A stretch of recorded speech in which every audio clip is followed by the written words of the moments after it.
tous, ici Guillaume et Vincent dans une nouvelle capsule de Paléo Québec. Le sujet d'aujourd'hui, le bœuf nourri à l'herbe ou comme on voit en anglais, le grass-fed beef.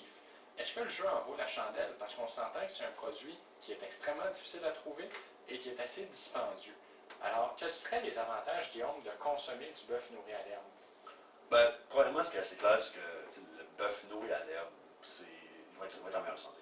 Donc, ces animaux qui sont en meilleure santé, ça respecte plus euh, leurs conditions de vie optimales. Là. Donc, puis moi, je me dis que si je mange un animal, je vais manger un animal qui est fort, puis qui est sain, puis qui est en très bonne santé. Je ne vais pas manger un animal qui est malade, puis qui a plein de problèmes métaboliques, puis qui n'est pas optimal. Tu veux manger un animal qui a vécu un mode de vie paléo? C'est Pas bovin. C'est exactement ça. Puis aussi, on peut se dire qu'au niveau environnemental, ça fait plus de sens de manger, par exemple, des vaches qui sont nourries de l'herbe, qui sont nourries avec de l'herbe, parce que les vaches vont se prendre une en champ, vont manger de l'herbe, puis ça va être un processus naturel. Tandis que si on leur donne du maïs, ben, il faut faire des monocultures de maïs. Il faut tout raser, planter du maïs, le récolter, le transporter, le donner aux vaches. Fait que là, ça a pris de l'énergie, ça a pris des combustibles fossiles, puis en plus, on a détruit l'environnement en même temps. Fait que pour l'environnement, c'est assez clair que c'est meilleur des vaches nourries à l'herbe que des vaches élevées conventionnellement. Je vois. Puis au niveau du ratio oméga 3, oméga 6, Ça, c'est l'argument qui revient souvent aussi quand on entend parler de bœuf nourri à l'herbe. Euh, Parce que, dans le fond, nous, quand on mange des gras, il y a des gras qui sont essentiels. Donc, les oméga 3, oméga 6 sont essentiels. Puis, ce qui se passe naturellement, dans la nature, dans les aliments qu'on va manger, on va retrouver un ratio oméga 3, oméga 6 de 1 pour 2 à 1 pour 5 ou 6, mettons. Ça, c'est ce qu'on va retrouver chez les animaux, par exemple, la viande sauvage. On chasse un cerf, c'est ce qu'on va voir dans son gras comme rapport. Sauf que, si on regarde, par exemple, des bœufs qui ont été élevés et qui ont mangé beaucoup de maïs, ce ratio-là, il va plus être optimal.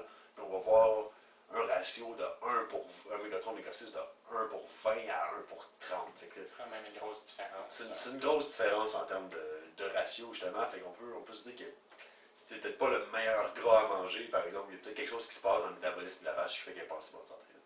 Mais moi, je suis paléo.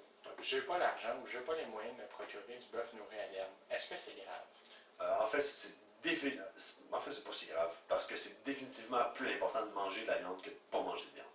Donc, si tu n'as pas accès à la viande nourrie à l'herbe, c'est pas grave, mange celle que tu peux te permettre, puis déjà, ça va faire une énorme différence.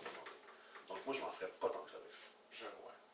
Vous pouvez également consulter sur le site du Ancestral Health Symposium la conférence de Peter Ballestet, qui était présent en 2012, qui a un blog également qu'on va mettre en lien. Et il mentionnait plusieurs études intéressantes là, au niveau du contenu en nutriments du bœuf conventionnel versus le bœuf nourri à l'herbe. Mais déjà, en partant, ce qui est intéressant, c'est que c'est un peu un fou. Là. Il a fait un doctorat en fourrage là, pour le bétail, donc il savait vraiment de quoi il parlait, il était vraiment passionné par ça. Puis, il a amené quelques éléments qui ont fait un peu changer notre vision là, du bœuf nourri à l'herbe. Comme il expliquait, même si on entend beaucoup parler de bœuf nourri au maïs, puis nourri de façon conventionnelle, le bœuf qu'on va retrouver dans les supermarchés a quand même mangé au moins 80% de produits nourri à l'herbe. Oui, il y a au moins 80% nourri à l'herbe au cours de sa vie, parce qu'il y a beaucoup de foin qu'il va donner à ces animaux-là, puis c'est ce qu'ils mangeraient normalement. Donc, il n'y a pas tant que ça de maïs qui va leur être donné au cours de leur vie. Donc, on peut se dire au moins que la viande d'épicerie est 80% nourrie à l'herbe, ce qui est déjà pas si pire, moi je trouve ça acceptable. Il expliquait aussi que oui, le ratio oméga 3, oméga 6 n'est pas idéal, mais en quantité absolue, c'est pas tant que ça. Donc, comparé à une poignée de noix de Grenoble. Oui, donc ce qu'on va trouver par exemple en quantité absolue d'oméga 6 dans une poignée de noix de Grenoble, ça va être l'équivalent de comme 10-15 kilos de bœuf. Là. Donc, des kilos. Des kilos, là, oui. Donc, on est peut-être mieux de. Si on veut surveiller notre quantité d'oméga 6, c'est pas vraiment le bœuf qui va faire une différence. Puis, il mentionnait aussi ce qui était vraiment intéressant, le dernier truc qu'on entend souvent sur la viande élevée de façon conventionnelle, là, pas nourrie à l'herbe, c'est qu'il y a beaucoup d'hormones dedans, puis que c'est pas idéal. Ben, en fait, l'injection d'hormones, c'est interdit au Québec, c'est interdit dans la majorité des États américains, donc ça revient pas très souvent. Puis en plus, il y a des analyses qui ont été faites sur la quantité d'hormones qu'on retrouvait dans la viande de bœuf. C'est absolument négligeable. Allez sur le blog de Peter, il donne des chiffres. Mon Dieu, par exemple, c'est une question, là, c'est un ordre de dizaines ou de centaines de milliers de différences. Là. Donc, je pense qu'il faut manger environ 200 kg de bœuf pour avoir autant d'estrogène que dans à peu près un demi-kilo de soya. Donc, si vous êtes vraiment stressé avec les hormones, ne mangez pas de soya. Le bœuf, ça fera aucune différence. Donc, j'espère que ça vous a éclairé à savoir est-ce que vous devriez privilégier le bœuf nourri à l'herbe ou le bœuf conventionnel.